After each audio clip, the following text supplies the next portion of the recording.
नमस्ते मित्रों। बच्चों, आज हम पढ़ेंगे 10वीं क्लास के संस्कृत का ये एक पाठ है, विचित्रः साक्षिः। विचित्रः साक्षी में क्या है? एक ऐसा गवाह प्रस्तुत किया जा रहा है जो कि अपनी सच्चाई को बाहर लाने में समर्थ हो रहा है। तो इस तरह से इस पाठ में ये बताया गया है कि झूठ किस तरह से अपना प्रभाव जमाने की कोशिश करता है, लेकिन अंततोगत्वा सत्य सामने किस तरह से आता है। एक अलग प्रकार का गवाह उपस्थित करके इस पाठ में ये बताया गया है। तो मैं आप सभी से निवेदन करती हूँ कि यदि आपको मेरा ये वीडियो पूरा देखना, यदि आपको अच्छा लगे तो इसे लाइक शेयर ज़रूर करना और चैनल को सब्सक्राइब भी करना। और मित्रों, यदि आपको संस्कृत पढ़ने का या संस्कृत किसी भी कक्षा की, है ना, जैसे 6th 7th 8th 9th 10th या और भी आगे पढ़ने का मन हो, अलग से ज्ञान प्राप्त करने का मन हो, तो आप मुझसे पर्सनली कांटेक्ट भी कर सकते हैं। मेरा व्यक्तिगत नंबर है 9868416112। इस नंबर पर आप फ़ोन करके और ज़्यादा जानने की या पर्सनल पढ़ने की बात भी कर सकते हैं। मैं ऑनलाइन क्लास लेती हूँ, व्यक्तिगत रूप से भी लेती हूँ, पर्सनली भी लेती हूँ और ग्रुप में भी लेती हूँ। तो उसके लिए ये चार्जेबल क्लास होती है, उसके लिए आपको इस नंबर पर कांटेक्ट करना पड़ेगा। तो आइए चलते हैं, ये पाठ पढ़ते हैं हम आज का। ये है विचित्रः साक्षिः। इसमें क्या है? कश्चन निर्धनो जनः भूरि परिश्रम्य किंचित वित्तम उपार्जितवान। कोई निर्धन व्यक्ति है, बहुत धनहीन व्यक्ति है, वो बहुत ज़्यादा परिश्रम करके कुछ धन इकट्ठा करता है, धन इकट्ठा करता है। वित्तम उपार्जितवान मतलब वित्त अर्थात धन को उसने इकट्ठा किया। तेन वित्तेन स्वपुत्रम एकस्मिन् महाविद्यालये प्रवेशं दापयितुं सफलो जातः। तेन वित्तेन, यहाँ तृतीय विभक्ति है, मतलब उस धन से, जो उसने इकट्ठा किया हुआ धन है, उस धन से स्वपुत्रम, यहाँ पर पुत्रम द्वितीय विभक्ति है, अर्थात अपने पुत्र को, एकस्मिन् महाविद्यालये, इसमें जो है सप्तमी विभक्ति है बच्चों, ठीक है। एकस्मिन् महाविद्यालय अर्थात एक महाविद्यालय में, प्रवेशम दातयितुम प्रवेश दिलाने में सफल हो जाता है। जो एक गरीब व्यक्ति है वो बहुत ज़्यादा परिश्रम करके धन इकट्ठा करता है और उस धन से वो अपने पुत्र को एक महाविद्यालय में, मतलब अच्छे विद्यालय में, एक बड़े विद्यालय में प्रवेश दिलाने में, पढ़ने के लिए प्रवेश दिलाने में, एडमिशन करवाने में सफल होता है। अब क्या करता है? तत्तनयः तत्रैव छात्रावासे निवसन अध्ययने संलग्नः संभूतः। तत्तनयः, उसका पुत्र जो है वह तत्रैव, वहीं पर, छात्रावास में अर्थात एक हॉस्टल में, निवास करते हुए अध्ययन में संलग्न हो जाता है, अध्ययन करने लग जाता है, अर्थात अपनी स्टडी करने लग जाता है, पढ़ाई करने लग जाता है। एकदा स पिता तनुजस्य रुग्णताम आकर्ण्य व्याकुलो जातः। एक बार क्या हुआ? एकदा मीन्स एक बार, वह पिता, वो जो पिता है जिसने अपने बच्चे को एक महाविद्यालय में एडमिशन दिलाया है, वही पिता तनुजस्य रुग्णताकर्ण्य, तनुजस्य अपने पुत्र के रुग्णता, रुग्ण मीन्स बीमार होने की खबर सुनकर, है ना, उसने सुना कि उसका, मतलब वहाँ से कोई सूचना आई होगी ना कि भाई तुम्हारा बेटा बीमार है, तो यह सुनकर व्याकुलो जातः, व्याकुल हो उठता है, मतलब परेशान हो उठता है। तो पुत्रम द्रष्टुम च प्रस्थितः, पुत्र को देखने के लिए जाने लगता है, प्रस्थान करता है। तो जब उसने सुना कि उसका बेटा बीमार है तो वो अपने पुत्र को देखने के लिए चल पड़ता है। परमर्थकार्षेण पीड़ितः, परंतु अर्थाकर्षेण अर्थात अर्थ मतलब धन न होने के कारण या धन की कमी से पीड़ित, मतलब व्यथित, धन की कमी के कारण वो दुखी था। तो स बस यानम विहाय पदातिरेव प्राचलत।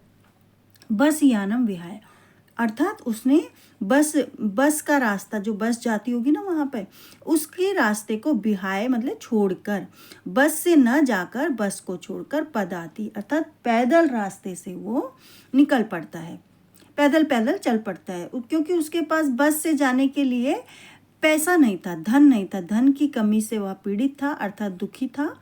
तो इसलिए उसने बस से जाने का विचार छोड़कर पैदल चलने का मतलब निर्णय लिया और प्राचलत वो चलने लगा।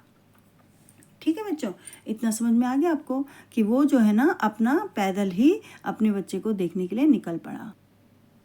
अब आगे क्या होता है? पदातिक्रमेण संचलन सायं समयोऽप्यसो गन्तव्यात् दूरे आसीत्, गंतव्यात दूरे आसीत्।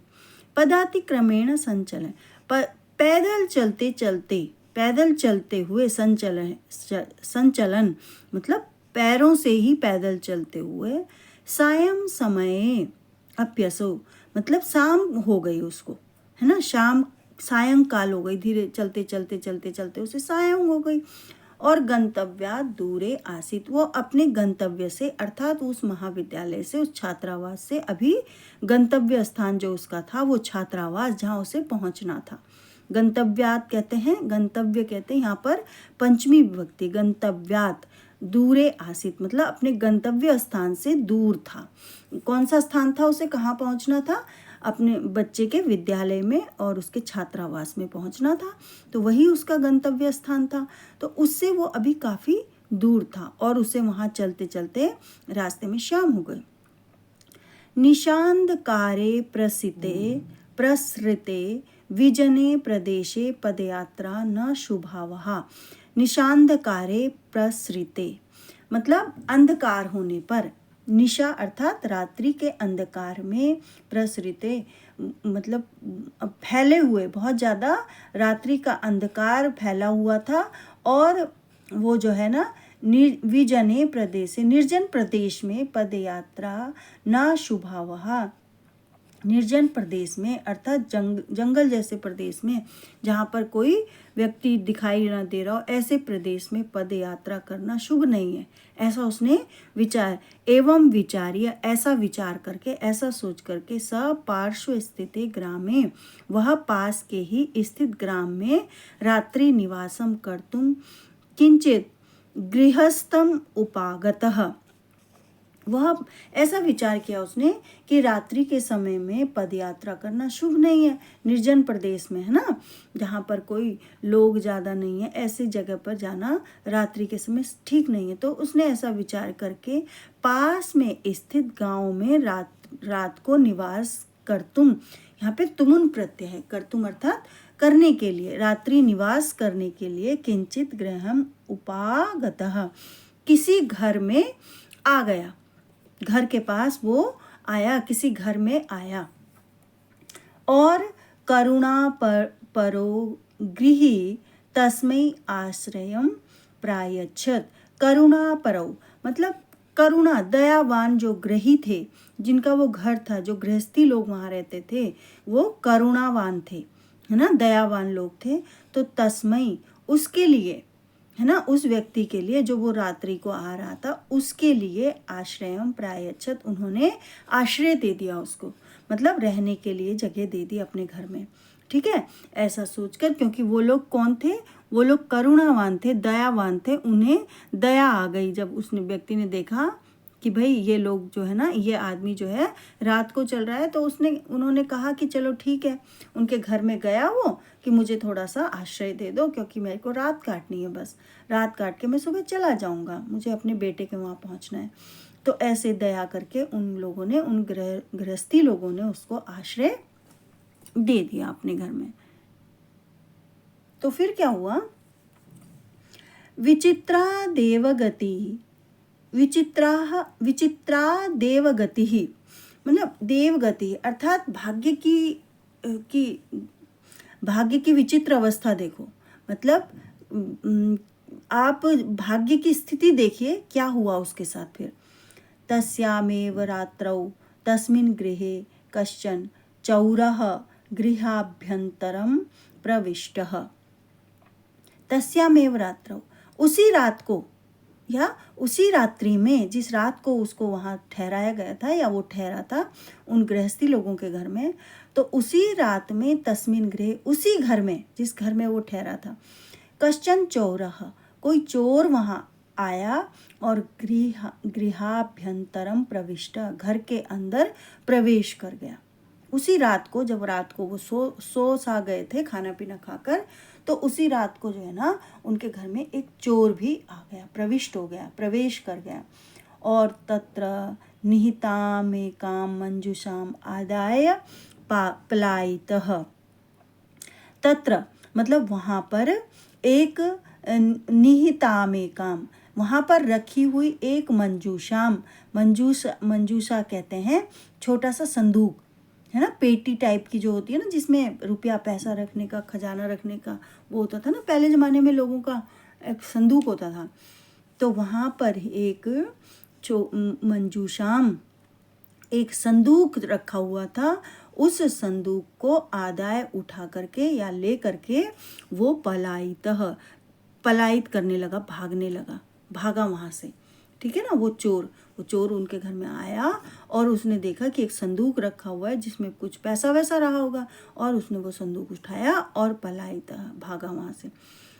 चोरस्य पदध्वनिना प्रबुद्धो अतिथिः चोर शंकया तम अन्वधावत अगृह्णाच्च परम विचित्रम अघटत। चौरस्य पद ध्वनिना प्रबुद्धो अतिथि, चोर की पाद ध्वनि से अर्थात पैरों की ध्वनि से प्रबुद्धो अतिथि, जो वो बुद्धिमान अतिथि था, उनके घर में अतिथि के रूप में रह रहा था ना रात को, तो वो बुद्धिमान अतिथि जो था वो चौर शंकया, चोर की शंका से, मतलब उसको लगा कि यहाँ कोई चोर आया है, ऐसा उसको अनुमान हुआ। तो तमन्व धावत, अंधेरे में धावत, उसको दौड़ते हुए, घृणांच, उसको दौड़ते हुए, घृणांच मतलब ग्रहण कर लिया अर्थात पकड़ लिया, है ना, उस चोर को दौड़ते हुए देखा और उसे पकड़ लिया। परम विचित्रम अघटत, पर उसके साथ कुछ अलग ही घटना हो गई। क्या हो गई? चौरः एव उच्चैः क्रोशितुम आरभत। चोर, क्या घटा उसके साथ कि चोर ही, जो चोर था ना, वो ही ऊंची आवाज में क्रोशितुम आरभत, शोर मचाने लगा। जो चोर था वो ऊंची आवाज में शोर मचाने लगा। जैसे ही उस आदमी ने, उस अतिथि ने, वो जो व्यक्ति था, उसने उस चोर को पकड़ भी लिया, उसके पीछे भागा और रात को उसको पकड़ लिया। पर चोर ने क्या करा? चोर ने एक अलग घटना उपस्थित कर दी। चोर ने ऊंची आवाज में शोर मचाना शुरू कर दिया। क्या कहा?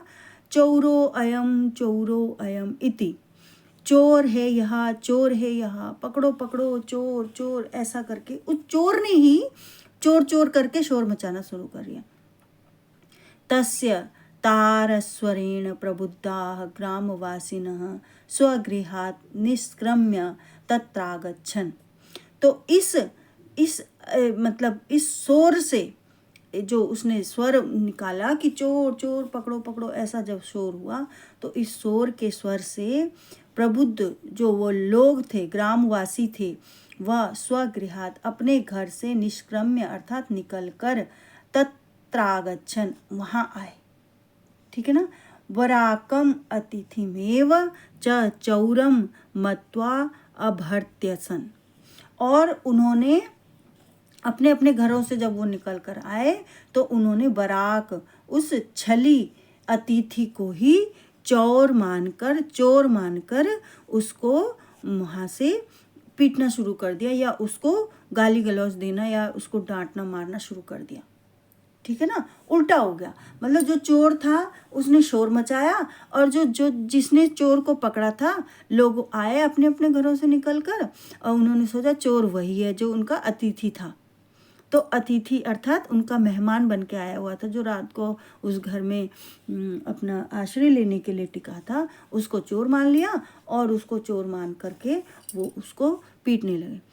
यद्यपि ग्रामस्य आरक्षी एव चौर आसीत्। यद्यपि ग्राम का आरक्षी, आरक्षी अर्थात वो जो वो होता है ना रात को उनका जो वहाँ पर आरक्षी अर्थात मतलब जो वो होता है चौकीदार, समझ लो इसको, हाँ चौकीदार, गांव का चौकीदार करने के लिए आता था रात को, तो वही चोर था जो आरक्षी था, अर्थात जो वहाँ का रक्षा करने वाला था रात को, है चौकीदार, जिस चौकीदार की जिसकी ड्यूटी होती वही चोर था। तत्क्षणमेव रक्षा पुरुषः तम अतिथिं चोरो अयम इति प्रख्याप्य कारागृहे प्राक्षिपत। तो तत्क्षण, उसी क्षण रक्षा पुरुषः, जो सैनिक थे, जो वो थे ना, वो होते ना पुलिस वाले, रक्षा पुरुष उनको ही कहते हैं, जो पुलिस वाले थे, तम अतिथि, उस अतिथि को चोरो अयम, चोर जानकर और ऐसा सोचकर, ऐसी जब सबने ये चोर चोर चोर उसी को चोर ठहरा दिया, अतिथि को ही, तो चोर जानकर वो जो थे ना पुलिस वाले जो थे, रक्षा पुरुष जो थे वहाँ के, वो आए और उसको कारागार में प्राक्षिपत फेंक दिया, उसको कारागार में डालकर चले गए, क्योंकि उन्होंने सोचा कि वही चोर है ना, ऐसा सोचकर उसको ही चोर मान लिया और उसको वहाँ से उठाकर कारागार में लेके चले गए। हाँ, तो ठीक है बच्चों, आज इस पाठ को हम यहीं तक पढ़ते हैं और कल इसका दूसरा अगला भाग 2 पार्ट 2 में लेकर आऊँगी। इसी पाठ का पार्ट 2 में इसका आधा भाग और आपको बता दिया जाएगा। और यदि आपको ये वीडियो अच्छा लगा हो तो इसे लाइक शेयर करना, चैनल को सब्सक्राइब जरूर कर देना मित्रों, ठीक है। तो फिर मिलती हूँ इसके अगले पाठ के साथ आप सभी से, और तब तक के लिए जय हिंद बच्चों।